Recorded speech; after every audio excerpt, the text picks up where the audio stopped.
कभी सोचा है कि क्या ये मुमकिन है? सिर्फ 1,000 रुपए महीने का निवेश और बन जाएं 1 करोड़ रुपए। सुनने में थोड़ा फिल्मी लगता है ना? लेकिन आज हम एक ऐसी ही popular high growth investment strategy को डिकोड करने वाले हैं जो ठीक यही दावा करती है। तो चलिए सीधे मुद्दे पर आते हैं। इस फाइनेंशियल प्लान का जो सबसे बड़ा, सबसे बोल्ड दावा है, वो क्या है? वो है 1 करोड़ रुपए का कॉर्पस बनाने की क्षमता। जी हाँ, बिल्कुल सही सुना, 1 करोड़। और अब आता है सबसे दिलचस्प हिस्सा। ये जो इतना बड़ा, इतना महत्वाकांक्षी गोल है, उसकी नींव क्या है? सिर्फ और सिर्फ 1,000 रुपए का मंथली इन्वेस्टमेंट। मतलब वाकई सुनने में तो ये लगभग नामुमकिन सा लगता है ना? तो सवाल यही उठता है कि भाई ये होगा कैसे? क्या ये सच में हो सकता है? ठीक है, तो चलिए अब इस बड़े से लक्ष्य के पीछे का लॉजिक क्या है, इसका गणित क्या है, उसे जरा समझते हैं। देखिए, जो सोर्स मटेरियल है वो एक बड़ा ही दिलचस्प नजरिया देता है। वो कहता है कि इस 1,000 रुपए के निवेश को ऐसे देखो मानो रोजमर्रा का एक छोटा मोटा खर्च, जैसे एक कप चाय और कोई स्नैक, बस उसे छोड़ दिया। और जब हम इसे इस तरह से देखते हैं तो अचानक ये बहुत अचीवेबल लगने लगता है ना?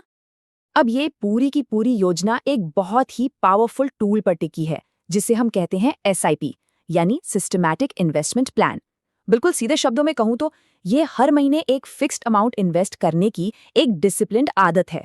मार्केट ऊपर जाए नीचे जाए कोई फर्क नहीं पड़ता, निवेश चलता रहता है।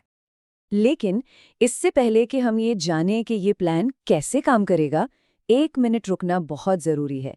देखिए, ये जो इतना अग्रेसिव अप्रोच है ना, इसमें कुछ बहुत बड़े रिस्क भी शामिल हैं और उन्हें समझना सबसे ज़्यादा ज़रूरी है।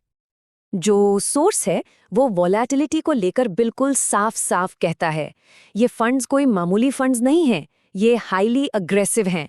मतलब इनमें 50 से 70% तक की भारी गिरावट देखने को मिल सकती है। तो ये कोई गेट रिच क्विक स्कीम बिल्कुल नहीं है। इसके लिए कम से कम 7 से 10 साल का लॉन्ग टर्म कमिटमेंट चाहिए ही चाहिए। ये पूरी की पूरी योजना हिस्टोरिकल डेटा और लॉजिक पर तो बेस्ड है, लेकिन सोर्स का ये एक वाक्य सब कुछ कह देता है। और ये बाजार की सबसे बड़ी सच्चाई भी है कि पास्ट परफॉर्मेंस कभी भी फ्यूचर रिटर्न्स की गारंटी नहीं होती। ठीक है, तो अब जब हम रिस्क को अच्छी तरह समझ चुके हैं, तो चलिए अब उन 5 खास म्यूचुअल फंड्स पर आते हैं जो इस पूरी स्ट्रैटेजी का इंजन है। तो पहला फंड है क्वांट स्मॉल कैप फंड।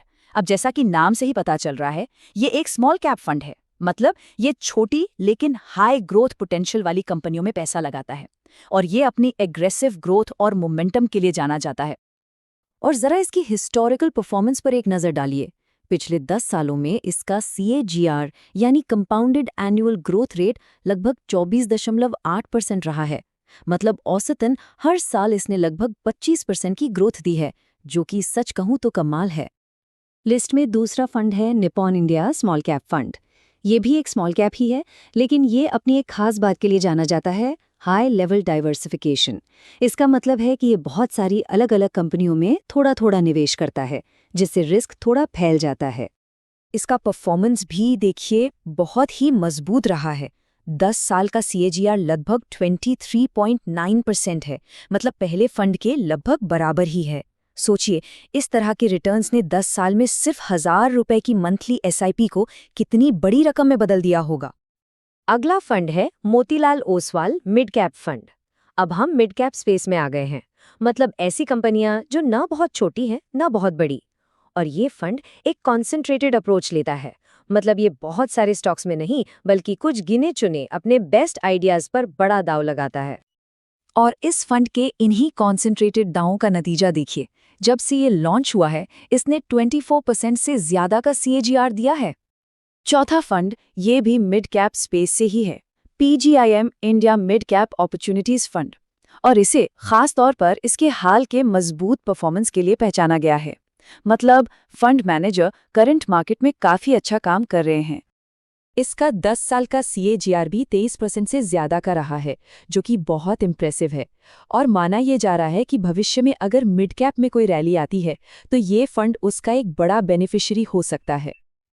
और अब आते हैं 5वें और आखिरी फंड पर, बंधन स्मॉल कैप फंड। इसे एक तरह से छिपे हुए रुस्तम की तरह पेश किया गया है। क्योंकि इसका साइज अभी भी बाकी फंड्स के मुकाबले छोटा है, तो इसमें ग्रोथ की गुंजाइश भी काफ़ी ज़्यादा है।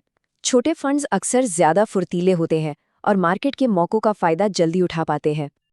और इसका 5 साल का परफॉर्मेंस देखिए, इस पूरे ग्रुप में सबसे ज़्यादा CAGR इसी का है, जो इसकी हाल की ज़बरदस्त एग्रेसिव ग्रोथ को दिखाता है। तो हाँ, ये एक ऐसा फंड है जो हाल फिलहाल में बहुत ही शानदार परफॉर्म कर रहा है। तो अब सवाल ये है कि इन पांचों फंड्स में वो 1,000 रुपये बटेगा कैसे? चलिए अब इस प्लान के एलोकेशन का ब्लूप्रिंट देखते हैं। तो ये सब एक साथ कैसे काम करेगा? ये स्ट्रैटेजी उस 1,000 रुपये को ऐसे बांटती है: 300 रुपये क्वांट में, 250 रुपये निपॉन में, 200 रुपये मोतीलाल ओसवाल में, 150 रुपये PGMM में और 100 रुपये बंधन में। तो आप देख सकते हैं कि वेटेज उन फंड्स को ज़्यादा दिया गया है जिनकी हिस्ट्री मजबूत और कंसिस्टेंट रही है, जबकि नए या छोटे फंड में थोड़ा कम एक्सपोजर लिया गया है। और आखिर में, जो शायद इस पूरे विश्लेषण का सबसे ज़रूरी हिस्सा है, सोर्स मटेरियल कुछ बहुत ही ज़रूरी चेतावनियों के साथ खत्म होता है, जो कि किसी भी इन्वेस्टर की मानसिकता, उसकी साइकोलॉजी से जुड़ी हैं। तो बात आखिर में आकर बस इस पर टिक जाती है। एक तरफ है धैर्य वाला अप्रोच, जो कम से कम 8-10 साल तक मार्केट के हर उतार चढ़ाव को झेलता है, और दूसरी तरफ है घबराहट वाला अप्रोच, जो मार्केट गिरते ही डर कर सब कुछ बेच देता है। यकीन मानिए, इन दोनों माइंडसेट के बीच का जो फर्क है ना, वही सब कुछ तय करेगा। और यहीं पर हम अपने अंतिम निष्कर्ष पर पहुंचते हैं। इस पूरे विश्लेषण ने एक high risk high reward strategy के हर पहलू को सामने रखा है, लेकिन सबसे बड़ा सवाल अब भी वही है: क्या इस तरह का अग्रेसिव लॉन्ग टर्म प्लान दौलत बनाने का सही रास्ता है? क्या ये किसी के अपने फाइनेंशियल गोल्स और रिस्क लेने की क्षमता से मेल खाता है? ये वो सवाल है जिस पर हर निवेशक को बहुत गहराई से सोचना चाहिए।